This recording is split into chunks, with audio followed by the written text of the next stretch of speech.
Syederalun, Tengku Syafi'i, mantan Gubernur Gerakan Aceh Merdeka di Aceh Barat yang saat ini menjabat Kecik Kuala Kecamatan Panton Re, Aceh Barat, menyerahkan sepucuk senjata api M16 ke Polres Aceh Barat.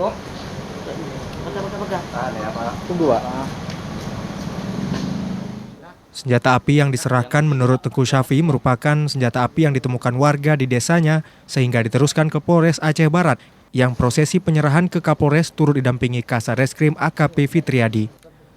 Ya, ini kalau dilihat memang sisa-sisa konflik senjata ini, kemudian kalau dilihat dari jenisnya secara fisik memang berjenis M16. Apa aja Pak? Barang buktinya nih satu pucuk M16, satu magazen dengan 6 butir peluru aktif kaliber 5,56. Senjatanya masih bagus Pak? Kalau secara fisik masih bagus.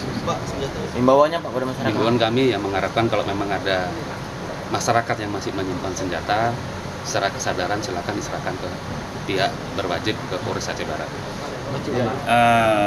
Menyangkut dengan POS 7 terus warga ya intan senjata gah le umpau di lun yang baik keperah nan lun maka lagi yang langsung lun komunikasi dengan Pak Kasat yang kena Yang mantan gam atau masyarakat biasa. Kapan diserahkan, Pak? Nah? Kapan diserahkan? POS 7 malam Buklam. Senjata api yang diserahkan tersebut merupakan sisa konflik Aceh dan kini dalam penyelidikan polisi.